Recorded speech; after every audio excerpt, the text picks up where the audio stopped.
Early last week, Julia Gillard said to the Parliament that she would talk to any family who wanted to talk to her about the carbon tax. So I wrote to her and invited her to come to Adelaide. I haven't had a response as yet, but I am pleased to say that my Senate colleague, Matthias Cormann, who's the Shadow Assistant Treasurer, sitting up here, has come to Adelaide today, that we've been talking to some businesses in SA directly impacted by the carbon tax, to Adelaide, Brighton and to Penrice, down around the Port region, that we'll be travelling to Mount Gambier tomorrow to talk to transport industries and small businesses in regional SA, that we are making sure we listen. And here to join us listening today, and probably to say a few words as we go through the afternoon, are some of my other South Australian Liberal colleagues, Andrew Southcott, the member for Boothby, Christopher Pine, the member for Sturt, and Jamie Briggs, the member for Mayo.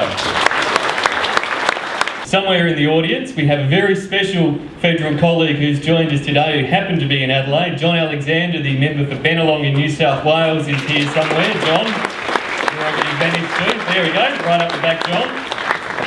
And two state Liberal MPs have come along today as well, and I thank them very much, and Terry Stevens and Mark Goldsworthy. Thank you so much to all of you for coming here this afternoon. It's great to be here with my federal parliamentary colleagues and also some colleagues from the state parliament to talk about what is a very important issue for our country. I think the basic concept of the tax is fundamentally flawed before you even go near economics. I disagreed with John Howard when he started, and I disagree far more with what's happened since on basic principles of physics, chemistry and geology. And looking at carbon dioxide, man's emission of carbon dioxide, and calling it a poison or a pollutant, the Supreme Court of the United States has declared that it is not, just recently. NASA, which put people into space for the United States, has some of their top people. They allow up to 8,000 parts per million carbon dioxide in the atmosphere of the space capsules. And on a third one down, if you look at the other bunch of very top line people in the United States, the nuclear submarine naval people, they are allowed for a long cruise up to 5,000 parts per million carbon dioxide. And I have yet to see anywhere anybody indicate that man's carbon dioxide has been measured as having any effect on global temperature. Thank you very much. We are committed to the, in a bipartisan way, to the 5% emissions reduction target by 2020. Now, I just make a couple of points. And of course, what we're saying is we are seeking to achieve a 5% reduction in domestic emissions in a way that actually achieves a net reduction in emissions for the world, rather than just to shift emissions to other parts of the world, which is the effect of the Labor Party policy. I think that some of the aspects of this debate, particularly in the science world, have not been challenged enough, and that the science community and to some extent the economic experts have been hijacked by the government. I'd like to hear your comments about how you're going to challenge the Prime Minister as you go forward on some of these scientific issues which she avoids every time she's asked a question. I don't believe that the Prime Minister is introducing a carbon tax to do anything for the environment.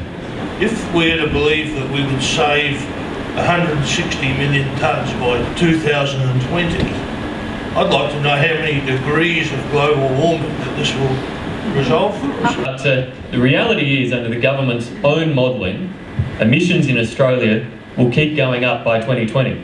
I'd like to know what I'm paying for, and right now I don't believe I'm paying for anything, I'm just paying. Look, the compensation, of course, is not going to fully compensate people for what the tax is, the impact of the tax. And we've already seen the Treasury modelling questioned by the Food and Grocery Council, who have said that it's about 3 times the impact of what the Treasury modelling suggests. If you live in a small country town, watch out, because Sarah Hanson-Young's got to hit this for you. Could you just give me a description of how do you weigh a tonne of carbon dioxide? There is an agreed methodology in different industry sectors. It's incredibly complex. If this is such a bad idea, how has it got through in the first place? This is the most ludicrous tax that has ever been put through Parliament in the entire history of Parliament. The reason we're here is because we want to do everything we can to stop this bad tax. Why aren't they they all standing by the people that they represent, and why aren't they saying no? This hasn't gone through the Parliament yet. There's no legislation yet. This is something that has been announced on Sunday by the Prime Minister, and it looks as if she has, at this point in time, the numbers in the Parliament to get it through eventually. The only thing that's going to stop this government is the force of public opinion. If the public, having carefully assessed what it will and what it won't do, the damage it will do to the economy without doing anything good for the environment, if it is obvious that the public at large condemns this government for what they're trying to do, I think you'll find that we will be able to stop this tax from getting through the Parliament, because I suspect that Labor members and senators themselves will not allow Julia Gillard to put it through the Parliament. It beggars belief some of the responses that we're receiving from Labor politicians when they're asked specific questions about the carbon tax. Our illustrious Deputy Prime Minister was asked just recently what would help productivity in Australia, and he made the most outrageous comment. He said carbon tax. The country as a whole is reacting to these high prices without the carbon tax. The public are no longer listening to the government. It's because the government aren't listening to the public. I mean, there's been a fundamental breach of trust between the current government and the Australian people. We seem to have lost sight of attacking fundamentals. We look at the, I could quote some, fraudulent statements in the IPCC papers. Indeed, and also if you check out the Climate Commission report, check out page 15, where indeed the decline in global temperature over the last decade is conveniently overlooked. I'm a small employer, I employ 15 people. I've never been so concerned about this tax or any other tax before in my life. We're not out wasting power. Every machine, I've been in business since 1993. Every machine that I bought has been on energy efficiency. Basically, there's nothing we can do now to cut our emissions. So every cent of this tax, I'm going to have to pay. And I don't know what to do, and I'm worried. This is just another example of how Labor Party have stopped listening. Small business are saying, things are really tough, really tough. People have been in business for 30 years, and they've come out with a package which has nothing for small business.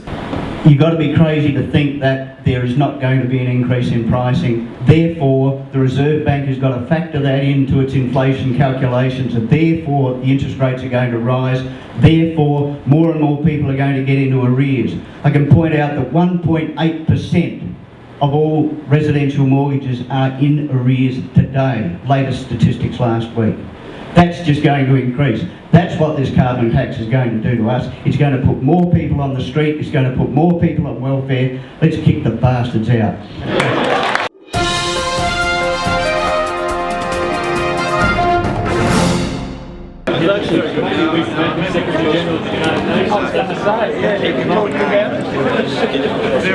About exporting jobs to more.